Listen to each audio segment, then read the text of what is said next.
There you go. Yeah. Thank you for being here today. Really nice to meet you, sir. Thank you. Good. Shall we?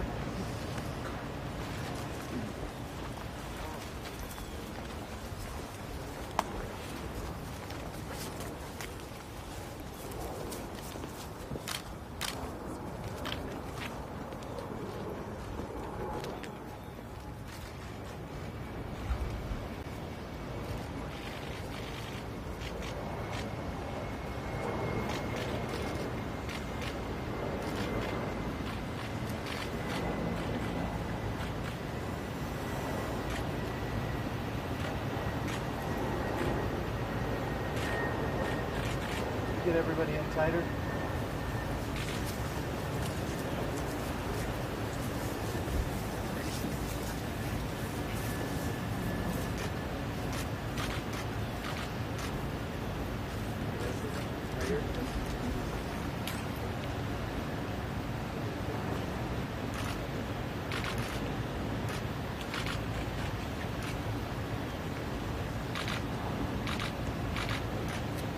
So, when they're done taking pictures, we're going to head to the podium. I'll say a few words, introduce you. Great. Gus is buried here. Roger Chaffee is over here. Chaffee's here. And the other two memorials are... Yes, sir. Mr. Vice President, just on the other side by the Tomb of the Unknown Soldier. I heard. I'd like to go by those other memorials. Can we drive over there after we're done? It's over to your team there. I mean, I'm sure they can make that Yes, happen. sir. Yes, sir. Yes, sir. I would. All right. Good. Let's walk around this Because way. Grissom's from Indiana. I've been meaning to get over here to pay my respects. Okay, we ready? Yeah, we're just going to go up here to the podium.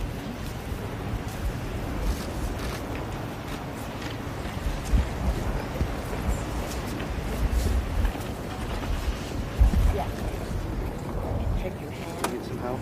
Thank you. You bet. Thank you.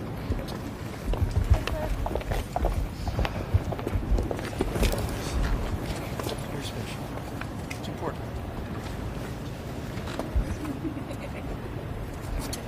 So those two over there, they ladies up there, with the photo map that we made. I remember those old days in Africa. John O'Keefe was the Secretary of the Navy. I remember. Are those other two memorials close? It's a Do drive. you want to come with us? Do they want to come over and stand with us? They could. Oh, this way. Hey, Sean. Good to see you. Good to be here. This is special. Yeah. All the Thanks. Mr. Vice President, good to see you, sir. Thank you for being here. Sure, thank you. Very special. Mr. Vice President, could we get a picture with the Administrator and the Vice President? I'd really like it.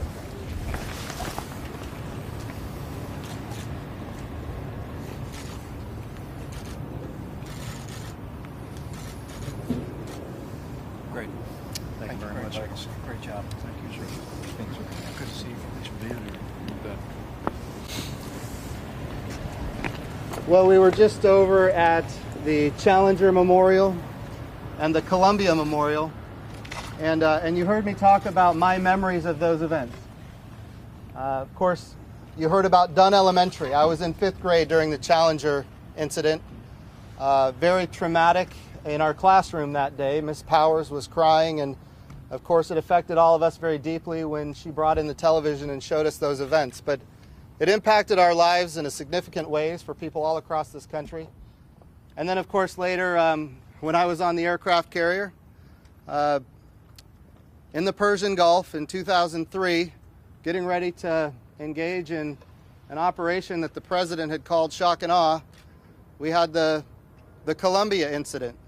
Again, affecting not just my life, but the lives of all the people on the aircraft carrier. I remember those two incidents like yesterday. What we're doing here is we're remembering Apollo 1. And I'm going to be brutally honest, I have no recollection of where I was during Apollo 1's incident. I wasn't alive yet. But I will also tell you that I know the history. And the history is critically important. A lot of people don't realize what Apollo was about. We were in a contest of ideas between two superpowers, the Soviet Union and the United States of America. And this was a contest of political ideology. It was a contest of technological capability. And it was a contest between who could bring the world into their sphere. And that's what the Apollo program was all about. That's what the moon program was all about. Apollo 1 was just a test. They weren't intending to launch that day. It was just a test. And of course, we had this terrible incident.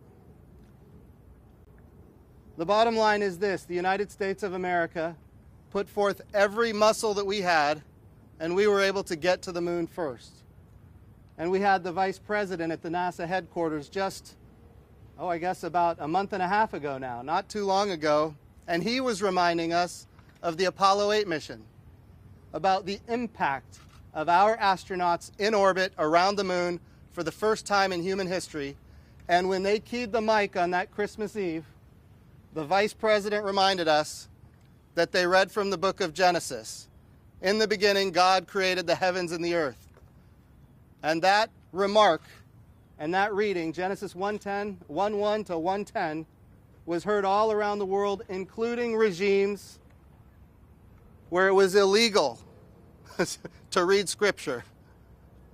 We provided a breath of fresh air. 1 out of every 4 people on the planet heard that broadcast, including tens of millions of people behind the Iron Curtain.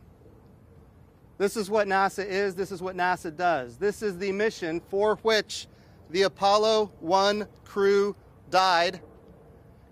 But here's the news story. The news story is this: Apollo is over, but we're going back to the moon.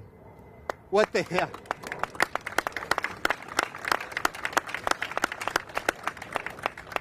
And because of the leadership of the president and the vice president, this time when we go back to the moon, we're going to stay.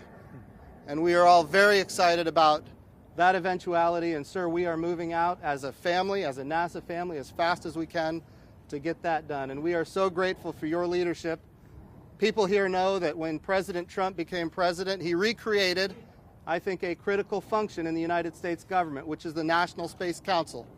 And he put at the helm of the National Space Council the Vice President of the United States, demonstrating how important space is to this administration.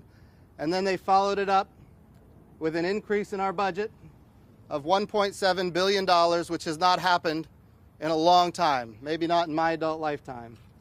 Your leadership, sir, has been fantastic. We are very grateful for it. This is a solemn day for us, but we remember the purposes for which these folks died. We redouble our efforts. When bad things happen at NASA, sir, and you know this, we regroup, we figure out what happened, and we move forward again. That's who we are as a NASA family, and we will continue to do that. Ladies and gentlemen, the chairman of the National Space Council, the Vice President of the United States, Mike Pence. Don't go far. Great places. All right. Well, thank you, Administrator Bridenstine, for those gracious words and for that walk through history. To the former administrators who join us here today, Charles Bolden and Sean O'Keefe, thank you for your service. Thank you for your contributions to the great history of NASA. Congressman Frank Lucas, to the Apollo and Challenger and Columbia family members who are here today, who honor us by your presence, and to all the men and women of NASA who are here. It is an honor to join you on America's most sacred ground on this NASA Day of Remembrance here at Arlington National Cemetery. The Bible says if you owe debts, pay debts. If honor, then honor. If respect, then respect. And today, on this NASA Day of Remembrance, we make one more installment in a debt of honor to heroes whose contribution, not just to the United States, but to mankind, are incalculable and will be remembered forever. in the annals of the history of this great country. Let me begin by thanking all of you for being here. The nature of my schedule is they couldn't tell you I was coming, but I was looking forward to it. And I also bring greetings from a great champion of American leadership in space, who's been inspired by those of you who serve today, inspired by the heroes who've gone before. I want to bring greetings and thanks to all of you from the 45th President of the United States of America, President Donald Trump.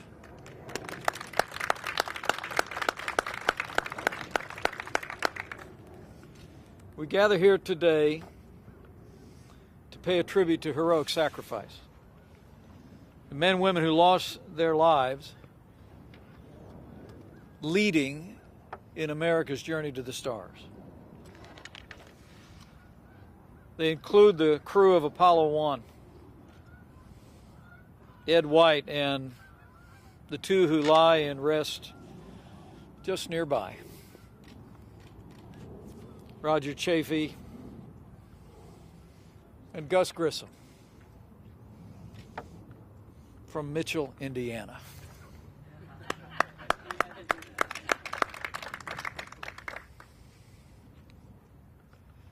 It's humbling for me to stand on these hills always.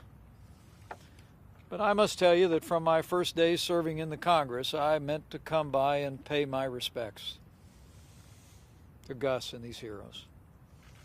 And I want to thank you for giving me the opportunity on this NASA Day of Remembrance to do just that. I'm a little bit older than you, Jim, so I do remember the Apollo program. And I remember Gus Grissom, how proud the people of Indiana were and are of his lifetime of service. You grew up in Mitchell, Indiana, just not very far from where I grew up. A small southern Indiana town that might not have had a population any bigger than the crowd gathered here. He served in World War II. He worked his way through Purdue University. He fought in the Korean War. He flew 100 combat missions, just over 6 months. And after meeting his required quota, he volunteered to fly 25 more combat missions. But history had more plans for Gus Grissom, when just a few years later he became a part of the first class of American astronauts in the Mercury program. The crew of Apollo 1 endure as giants in the history of space exploration. And their sacrifice on that tragic day may have caused some other nations to cower. But inspired by their courage, America redoubled our commitment to space and a determination to lead mankind into the vast beyond. So we honor them today.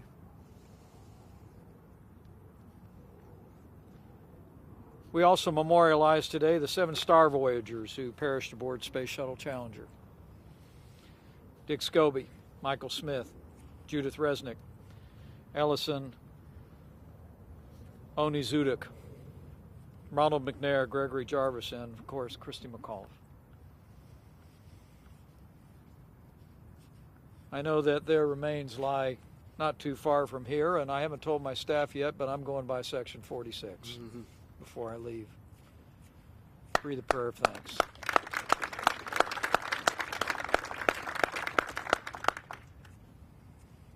We all remember that moment when the Challenger fell, when they reached out and touched the face of God. And we'll ever be inspired by their courage and sacrifice. We also remember the courageous crew of the Space Shuttle Columbia, who are memorialized here and whose remains also lie nearby. Rick Husband, David Brown, Michael Anderson, Laurel Salton Clark, Kalpana Chawla, Elan Ramon, and William McCool. so close to home, to be lost. As the ship broke up, the hearts of the American people broke. And we're right to remember them, and Challenger, and Apollo 1 today. It's remarkable to think that the men and women whose names we recite today with great reverence had already committed themselves to serve their nation. The Navy, the Air Force, public service. But they didn't stop there. They chose to risk everything to help America lead into the great beyond. They considered our lives and our future more important than their own. They loved our nation more than they loved life. And so we do well as a nation to pause on this NASA Day of Remembrance and honor them. So we mourn with those who mourn and grieve with those who grieve. But we do not grieve like those who have no hope, because heroes give us hope. The life, the example, and the courage that we reflect on, not just on this NASA Day of Remembrance, but every day that we think of this space program, inspires each one of us to ask what we can do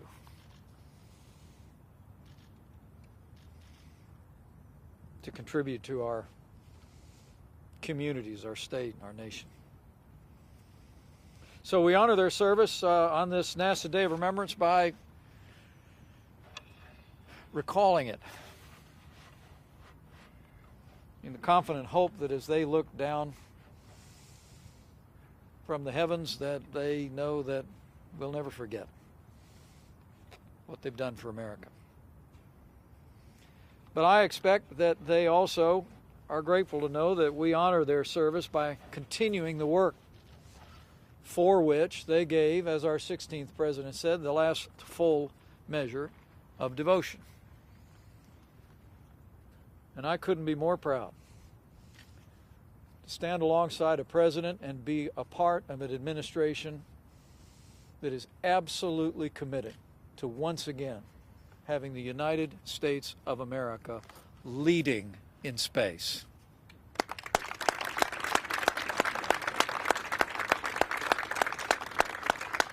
In his inaugural address, President Trump said, "We stand at the birth of a new millennium," in his words, ready to unlock the mysteries of space. It's my great honor to be asked by the President to serve as chairman of the newly reconstituted National Space Council. It was actually during the campaign when he first asked me to do it. And he said, "I don't know how much interest you have in space." He didn't know that the only committee I ever volunteered to be appointed to in Congress was the NASA subcommittee.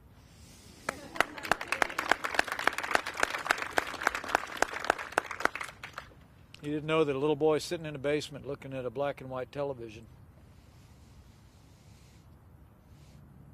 would imagination be fired, be motivated with pride for a country by the service of those that we remember today. He didn't know my wife and I had actually vacationed at Cape Canaveral when our kids were real young, just to go by and see the rockets. So he said, "Mike, there's this thing called the National Space Council. I want to start it after we win this election, and would you be willing to chair it?" And I said, "Would I?"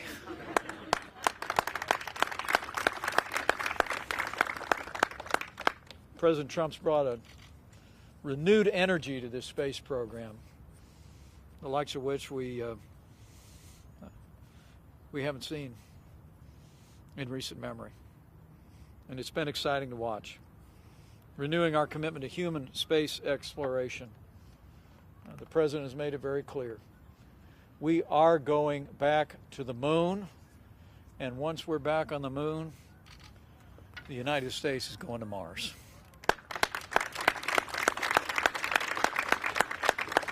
I had the great privilege of being there when last year's new class of astronauts, a new generation of heroes, were minted men and women of extraordinary and diverse backgrounds and who've all answered the call to wear the uniform and to be a part of a new chapter in America's leadership in space.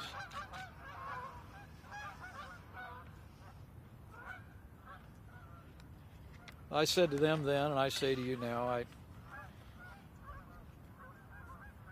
I know they stand on the shoulders of giants. And they're giants with names of the families that are represented here and all that we've recited today. And those new astronauts, by the way, those American astronauts will be returning to space this year on American rockets.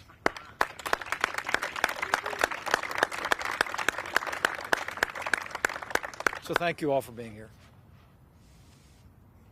It's humbling for me to be with these families and an honor to be with so many dedicated men and women of NASA. America is leading in space again. And this new generation of explorers will go inspired by the heroism of those who've gone before. They will go standing on the shoulders of giants. They will go carried aloft by the expertise and the ingenuity of the men and women of NASA and all of our partners. And they will go with our prayers.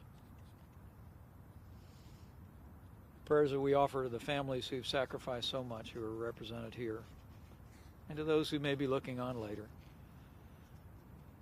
Just know that you and your loved ones will ever be in the hearts of the American people. Even so as you're in our prayers today. So on behalf of the President of the United States, and on behalf of a grateful nation on this NASA Day of Remembrance, we honor these heroes, and we resolve to continue their work. Thank you all. God bless you. And God bless America. Thank you, sir. Thank you so much to everybody here. I want to go over to the others. Okay. We'll go. Great.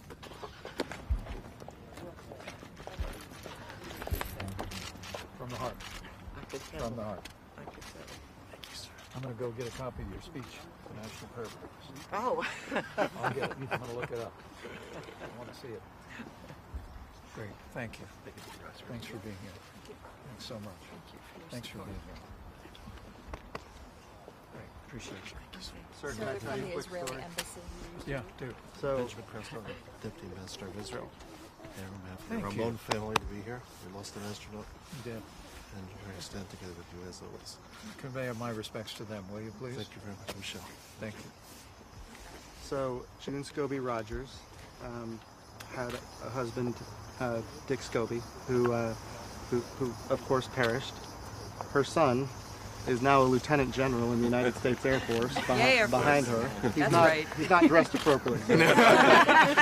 But he's of course a great servant of our country as well.